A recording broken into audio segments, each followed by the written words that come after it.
Assalamualaikum warahmatullahi wabarakatuh. Menulis adalah keabadian. Itu kata Pramudia Anantatur. Dan menurut saya, menulis adalah sebuah kesaksian dari proses perjalanan sejarah. Saya tuangkan dalam buku sebuah catatan dari pikiran-pikiran yang terangkum dalam 123 halaman. Ini prosesnya cukup singkat, 1 tahun, tapi merunut ke peristiwa-peristiwa ke belakang yang mana lahir dari sebuah kegelisahan, kemudian dari sebuah harapan untuk membangun iklim budaya teman-teman untuk berani menuangkan sebuah karya dalam sebuah tulisan. Semoga ini membantu untuk menjadi inspirasi bagi generasi Indonesia. Wal asr, jangan panggil saya Ustadz. Ditulis dalam sampul cover hitam, terinspirasi dari bukan ilmu hitam, tapi kain lembaran Ka'bah itu hitam berwibawa. Kemudian ya favorit juga warna hitam, black album. Tapi apalah artinya sebuah warna ketika warna itu akhirnya menjadi kamuflase? Di balik warna tentu ada hikmah. Di balik hikmah tentu menjadi sebuah pelajaran. Dan saya coba rangkum pikiran-pikiran ini dalam tulisan yang saya tulis. Dan tahun 2019, tepatnya bulan Mei, bulan suci Ramadan, buku ini sudah launching di pendopo sekretariat PPP Ormas OI, dihadiri oleh beberapa rekan-rekan OI, dan dibuka oleh Ibu Ketua Umum, Ibu Rosana Listanto. Teman-teman, sahabat pecinta literasi, semoga ini bermanfaat untuk semua. Wal asr, jangan panggil saya Ustadz. Ditulis oleh Saiful Ramadan. Secercah pengantar penulis. Apalah artinya saya dan siapa saya? Cerita inspiratif menjadi ilmu hikmah. Ilmu hikmah yang dimaksud adalah mengambil hikmah dari sebuah peristiwa. Banyak sekali cerita inspiratif. Ribuan tokoh muda, tokoh politik, pengusaha, dan artis papan atas. Mereka berhasil menjemput sukses, menggapai bintang, menjadi teladan bagi siapa saja yang ingin mewujudkannya. Penulis bukanlah sosok yang piawai berhayal, menghipnotis orang-orang larut dalam hayalan bersama. Wal asr, jangan panggil saya Ustadz, adalah sebuah kenyataan, karena kenyataan itu guru kehidupan. Menulis bagiku seperti keran macet. Berat untuk memulai, tetapi penting untuk segera, agar metafisika air menghasilkan bentuk kristal yang indah. Saiful Ramadan. Bagian 1, halaman 1, judul Wal asr. Kita adalah penghuni waktu, sementara rumah kehilangan batas ruang, karena kita punya ruang baca di taman kota, bertamu dan menerima tamu di kafe-kafe internet, tidur di perjalanan, setiap makan berganti tempat. Lantas, buat apa ada rumah? Rumah sangat berfungsi untuk alamat tujuan pengiriman, pembelian barang online. Rumah mewah dihuni oleh pembantu. Naluri pengembara. Setiap orang hidup adalah pengembara. Mengajak untuk melakukan pengembaraan akal. Mencari tahu batas ruang dan waktu dalam persepsi logika manusia. Tak ada batas ruang dan waktu dalam persepsi di luar logika manusia. Seperti tentang ruang langit yang tanpa batas. Misteri tentang waktu apakah berbentuk dan berwarna.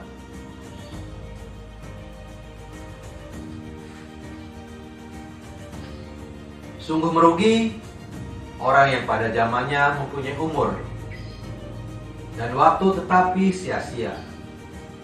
Sungguh beruntung orang yang pada zamannya mempunyai umur dan waktu dipergunakan untuk berbuat kebaikan. Berbuat baik akan menghadapi godaan, yaitu kontra kebaikan. Inilah pertarungan abadi kehidupan manusia. Walau pengembaraan akal melangit, tapi sadar diri berpijak ke bumi agar terkendali. Antara kaki 5, bintang 5, dan 5 waktu. Menjadi ruang pengisi kehidupan agar sadar dengan waktu, sadar dengan posisi, di atas langit ada langit. Saiful Ramadan. Di kaki 5, di bintang 5, jaga 5 waktu. Penghuni bintang 5 berjalan di kaki 5 bukan berarti pelit. Begitupun sebaliknya, hidup di kaki 5, menginap di bintang 5 bukan berarti sombong.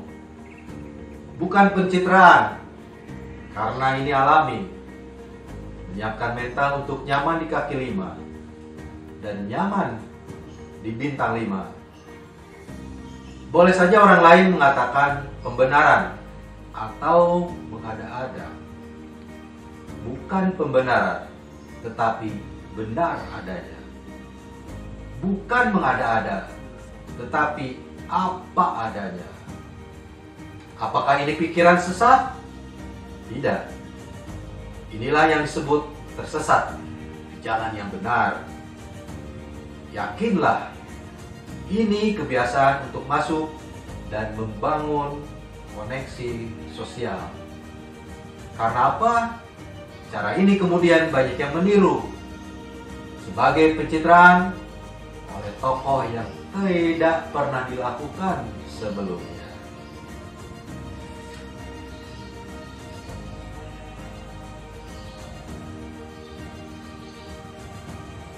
Manajemen waktu.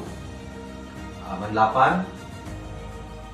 Ketika dihadapkan pada persoalan mengatur waktu, maka semua melalui perencanaan yang matang.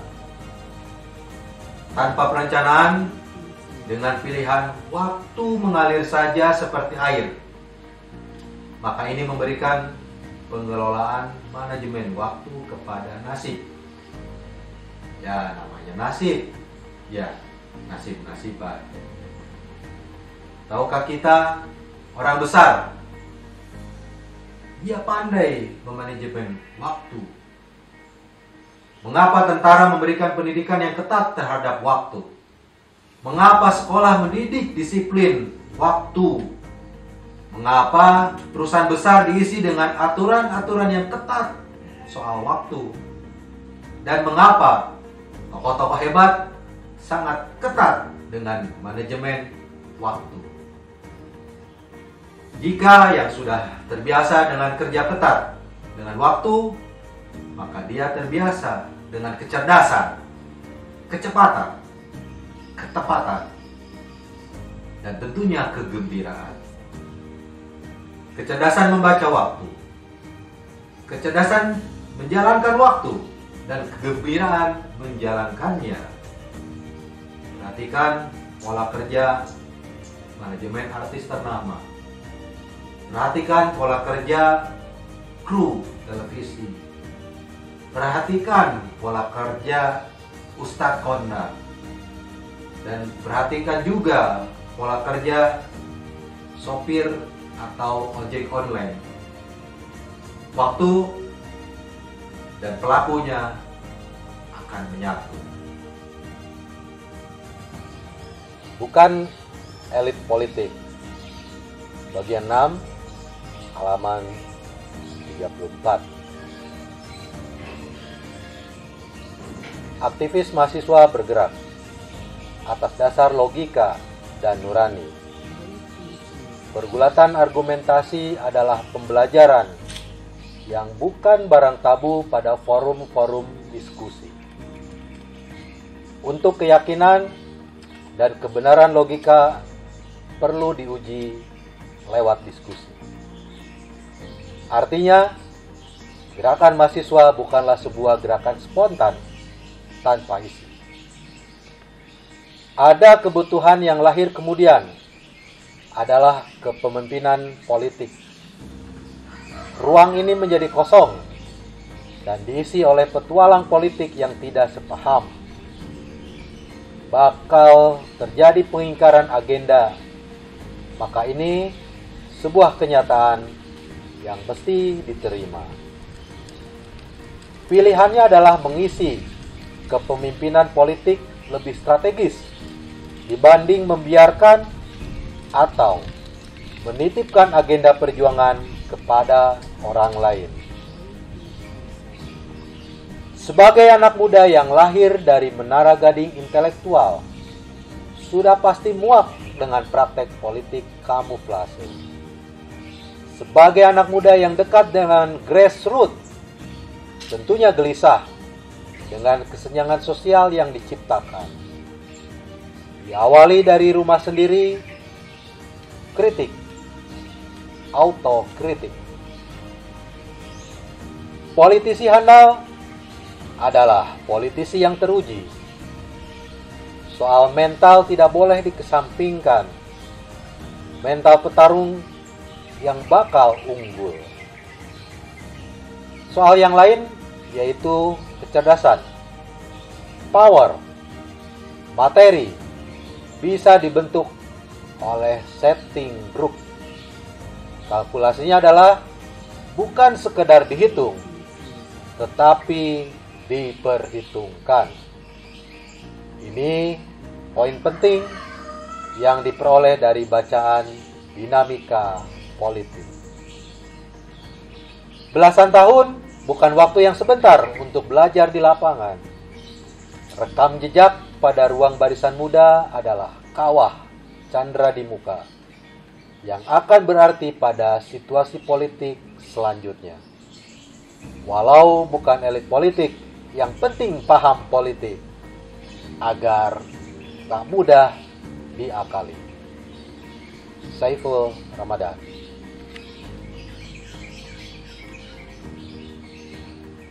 Bagian 7, halaman 37, panggilan haji. Haji adalah pertemuan manusia sedunia. Haji simbol persatuan umat tingkat dunia. Seperti halnya sholat berjamaah. Berfungsi demikian dalam persatuan umat setempat. Haji itu wajib bagi yang mampu. Mampu segalanya. Uangnya, badannya, jiwanya, dan tentunya kesempatannya. Tidak punya uang, maka tidak bisa berangkat. Uang punya, tapi badan sakit, maka tidak bisa berangkat. Uang punya, badan sehat, tapi jiwa sakit, maka tidak bisa berangkat. Uang punya, badan sehat, jiwa sehat, tetapi kesempatan mengatakan tidak, maka tidak bisa berangkat. Seperti halnya musim haji tahun corona tahun 2020. Jangan kaget dengan totalitas dan energinya. Tidak ada lelah. Apakah ini yang dimaksud charger jiwa raga manusia? Dan tempatnya di Ka'bah. Ka'bah, sebuah benda kotak hitam yang ketika diangkat ke langit bertanda layar kehidupan dunia berakhir. Ka'bah seperti magnet yang daya tariknya bisa membuat terus larut dalam komunikasi batin. Saat berpamitan hendak meninggalkan Ka'bah, air mata menetes. Entah kenapa, setiap perjalanan adalah perjalanan spiritual. Spirit batinnya pada setiap jejak, pada bumi yang selalu dipijak, berharap menjadi mata air kehidupan. Ketajaman analisa. Dr. Ali Saryati mengajak kita untuk menyelami makna haji. Bagaikan sungai yang bergemuruh mengikuti sebuah batu. Ka'bah dikelilingi lautan manusia yang sangat bergairah. Ka'bah laksana matahari yang berada di tengah, sedangkan manusia laksana bintang gemintang yang berjalan di orbitnya dalam sistem tata surya. Labbaik Allahumma labbaik, labbaik la syarika laka labbaik, innal hamda wan ni'mata laka wal mulk la syarika lak. Aku penuhi panggilanmu ya Allah, aku penuhi panggilanmu, tidak ada sekutu bagimu, aku penuhi panggilanmu. Sesungguhnya segala puji, nikmat, dan kerajaan bagimu, tidak ada sekutu bagimu.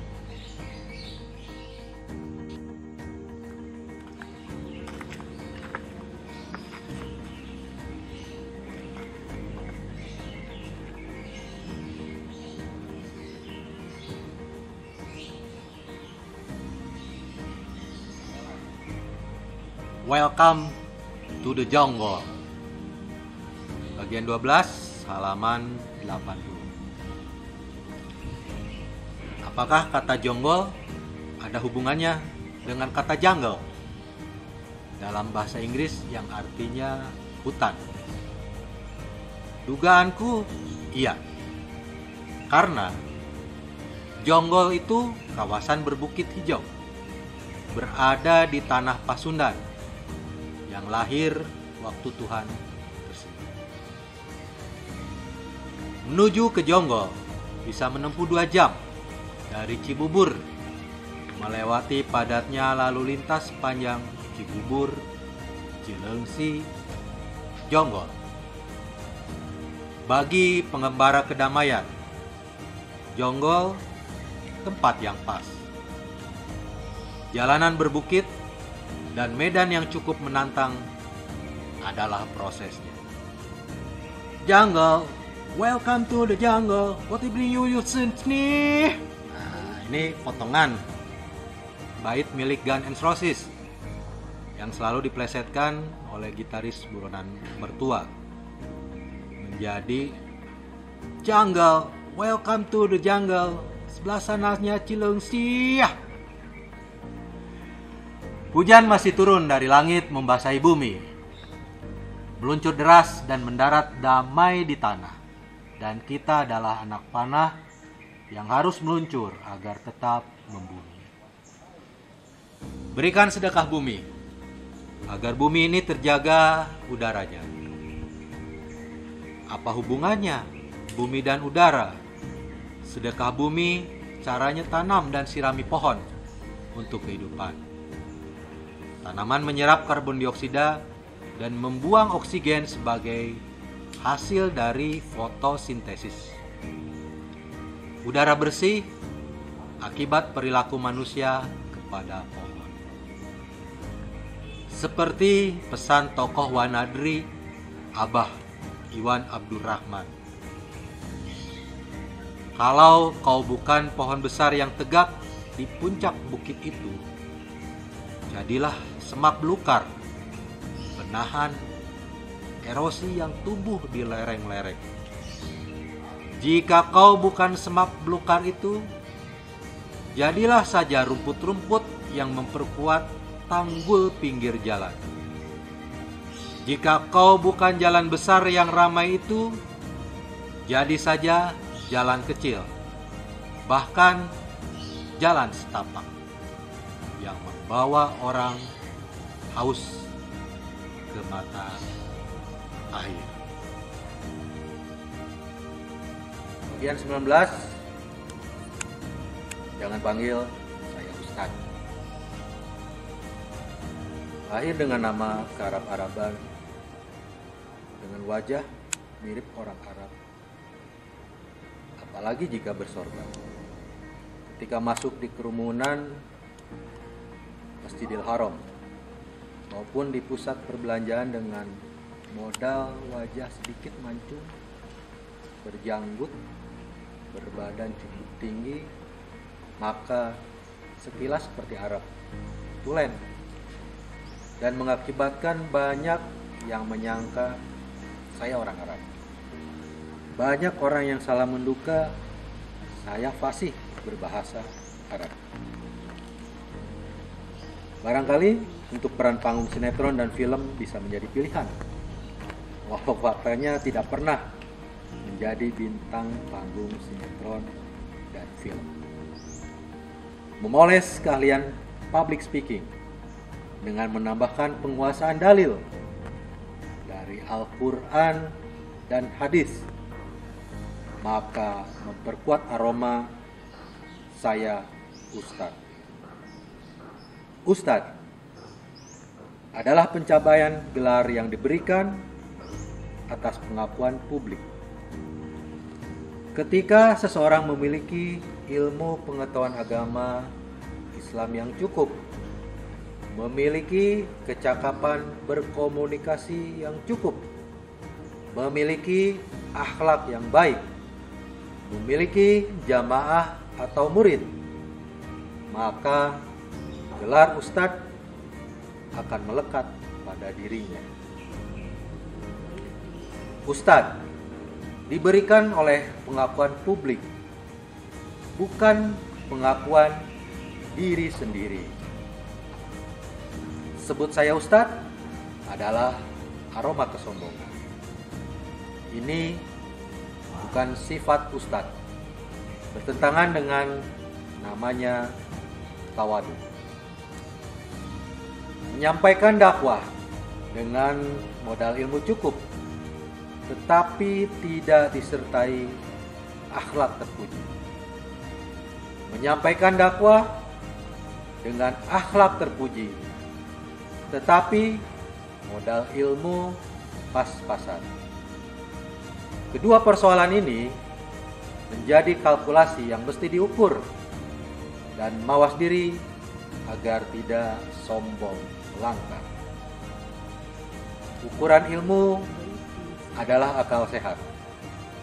Ukuran akhlak adalah budi pekerti. Akal sehat dengan sumber yang tidak mengada-ada, tetapi berkiblat kepada dalil-dalil yang bisa diterima secara logis.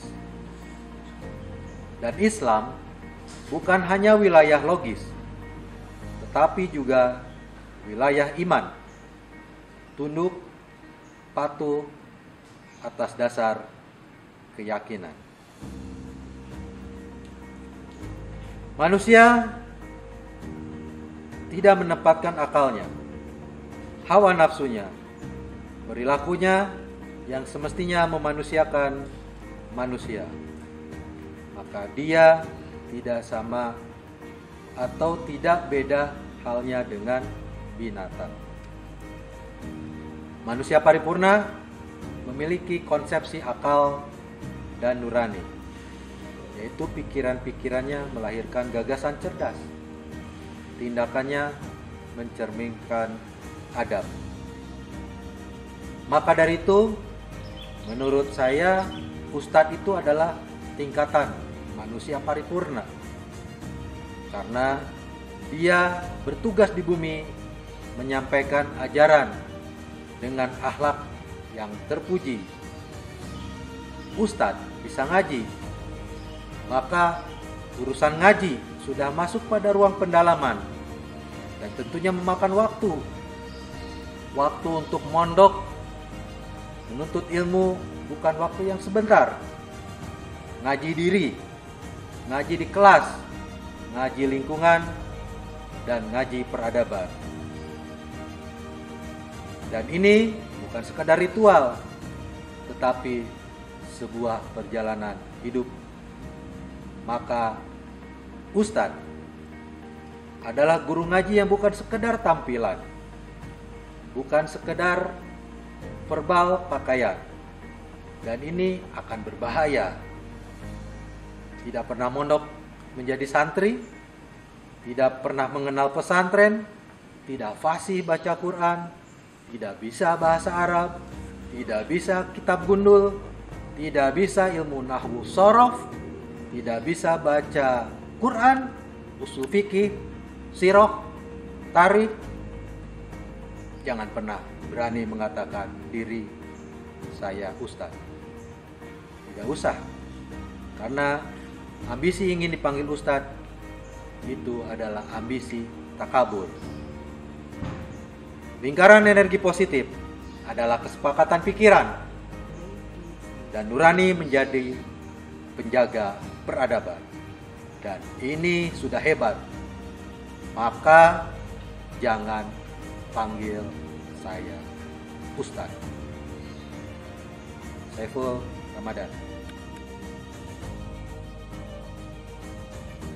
Alhamdulillahirrabbilalamin. Terima kasih atas waktunya bersama saya menyimak, mendengarkan, dan semoga ini bisa menggerakkan hati semua insan generasi literat Indonesia untuk berani menulis. Jangan panggil saya Ustadz, dan jangan pernah takut untuk menulis, karena menulis adalah perjalanan sejarah. Selamat berbuat untuk Bumi Pertiwi, selamat berkontribusi untuk kebaikan Indonesia. Assalamualaikum warahmatullahi wabarakatuh.